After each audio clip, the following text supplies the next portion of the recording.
Hi YouTube.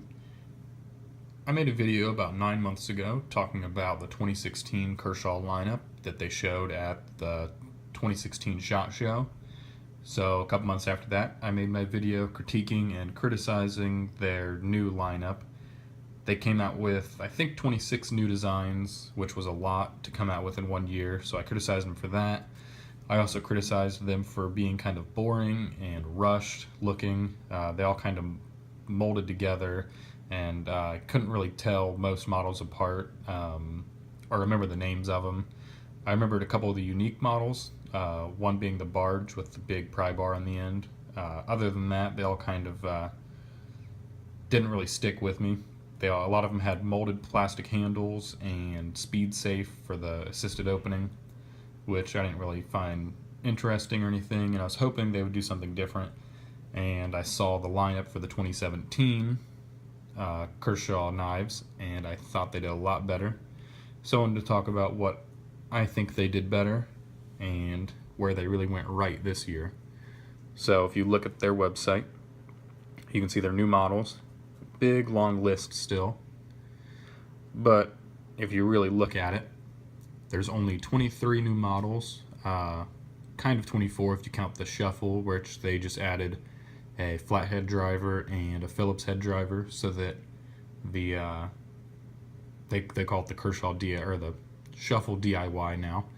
Kind of the same thing as the normal shuffle, but just a little addition to it. So I think they did good on a lot of new models. First off, you can see the Deadline. This is a matte Diskin design. It's got that nice Warncliffe blade. You can see that frame lock right there. It's not a normal frame lock with that normal lock bar cutout. It's kind of in the middle of the handle, which is cool, and the cutout doesn't connect all the way with the edge of the handle. So that's a cool design. Still a frame lock. There's just a different way that the tab kind of sticks out for your thumb to grab it. Another cool thing is that it's a manual flipper, so it's not using speed safe. It also has a cool shape to the flipper. Looks like it'll work well. Next is the Fraxion, I guess, designed by Jens Anso.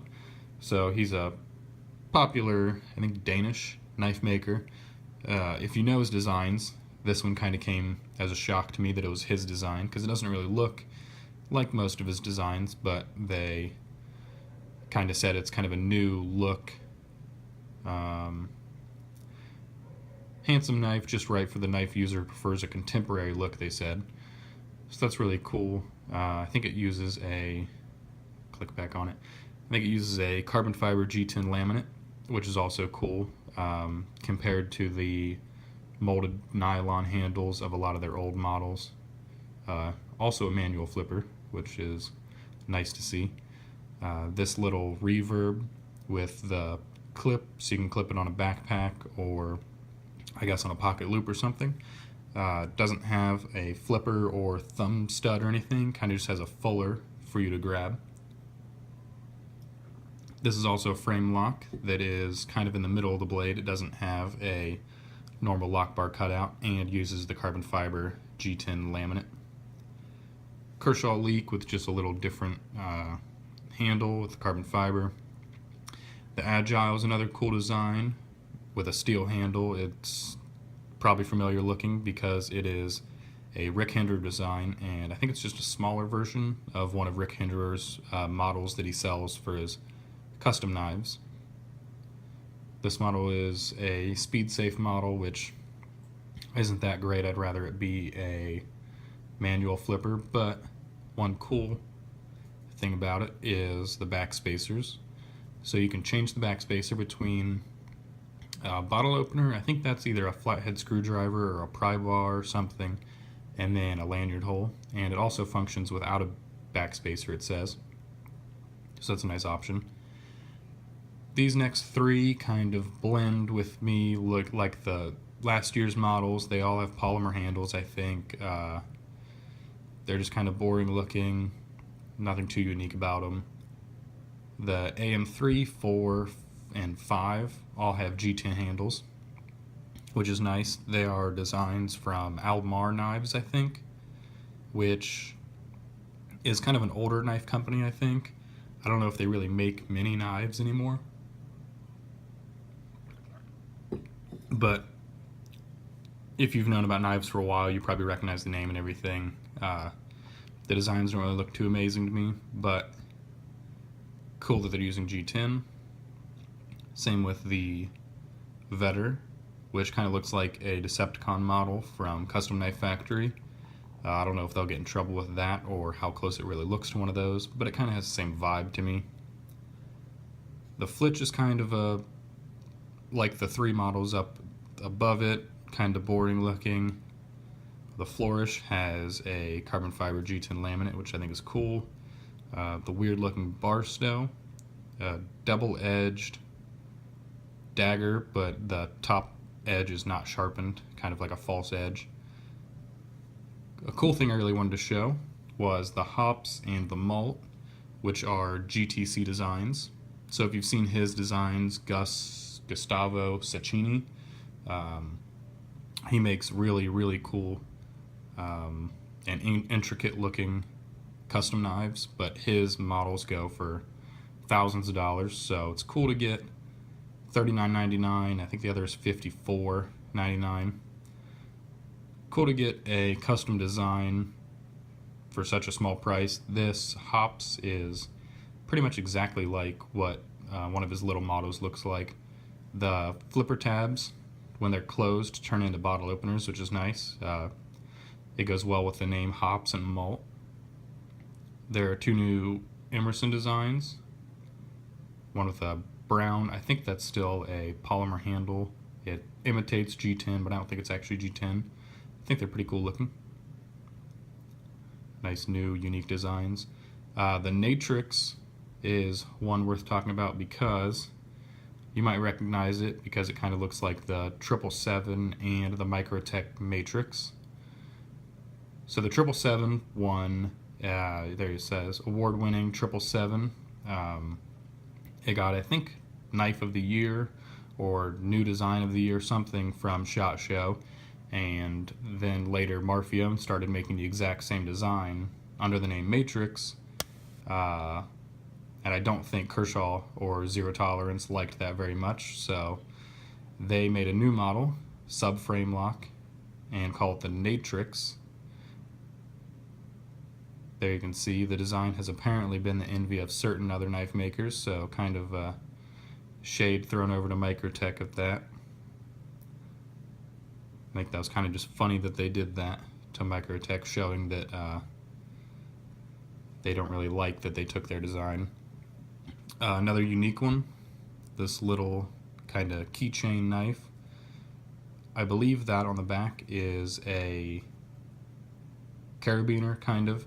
I don't know how the loop opens up or anything. Maybe you attach a key ring to it, but cool design. I don't think it's a frame lock or anything. It's kind of just like a friction folder with a little detent in there. A couple different variations of that model. Some kitchen knives, the Launch 2 with just a serrated, which is an old model, and the Launch 7, which is a new model. I think this is a, what's his name? Tim Gallion, or Gallion. They've done, I think they've done a couple other collaborations with him before, and he's kind of not made anything new in a while or done collaborations, so that's cool that they got him to design another automatic for their lineup. There's that Shovel DIY and a couple other older knife models that just had something new done with them. And another part of Kershaw is Zero Tolerance, so they're both owned by Kai USA Limited, and Kershaw or Zero Tolerance releases their new models also at the same time, but as you can tell, they have a couple less models. So they have 1, 2, 3, 4, 5, 6, I think. Oh, 5. 5 new models. That one's just the 801 with a different handle, so 4 new models really, but I thought I'd talk about them real quick at the end. As you can see, I like Zero Tolerance, and I really like this new design. This is also a GTC collaboration, and it is a flipper, but you can't see that flipper tab when it's opened or closed really, but that little loop right there is the SLT flipper, or the spring-loaded tab, I think it's called. So they've done milling all over the outside and inside. It's got a compound bevel and a stamped titanium pocket clip. Nothing too special about the pocket clip, but it is titanium, which is nice. So that is a really cool model that a lot of people are looking forward to, especially me, just because of that flipper tab, and once again getting another one of the GTC models for a price of $250 rather than $2,000. And another Dmitry Sinkovich design, like my 0452 CF. This is the 0460. It's designed after one of his custom designs. I don't know how to say that Russian name. Polychotky Jr., I guess. Hard for me to say, but cool shape, carbon fiber, nice materials, nice look. Not too big. Some people were criticizing the, what's it called? The 0055 for the blade length because it's too big, they said. This 0460 is a little smaller option. The 0801 tie, kind of weird that they named it the 0801 tie when this is an 0801 and it's titanium. So they could have just called it the 0801-2 maybe, or something, or the new 0801, I don't know. But as you can see, the handle got holes, some different milling. I assume because this was an older model, the flipping action isn't really that great. It's really smooth and flips out great, but the detent isn't too strong. So with all their new models, their detents are getting a lot better, and I assume this 0801 tie has a lot stronger of a detent, which is really my only criticism with that 0801. The 0850 is also a Dmitry Sinkovich design along with Todd Rexford. So there's a Sinkovich and there's a Rexford design, and they both collabed to make this cool sub-frame lock non-flipper, which is nice to see out of Zero Tolerance. A little expensive. It says $400 here for the MSRP, but the actual price will be a little lower than that. The blade steel on this, I heard, is CPM 20CV, which is a lot more premium than the other steels they use.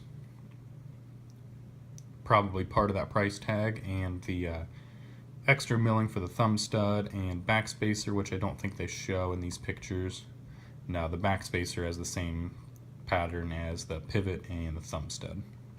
Last is the 0920 by Les George. Kind of just a cool 3D sculpted titanium frame lock. Nothing too much to say about it. I think it's a nice design. $300 is a little much compared to the other collaborations like the GTC, which $275, and it's going to be about $220 something, I think. So it's a little more, but all in all, it's a cool design. And I think Kershaw and ZT really did a lot better of a job.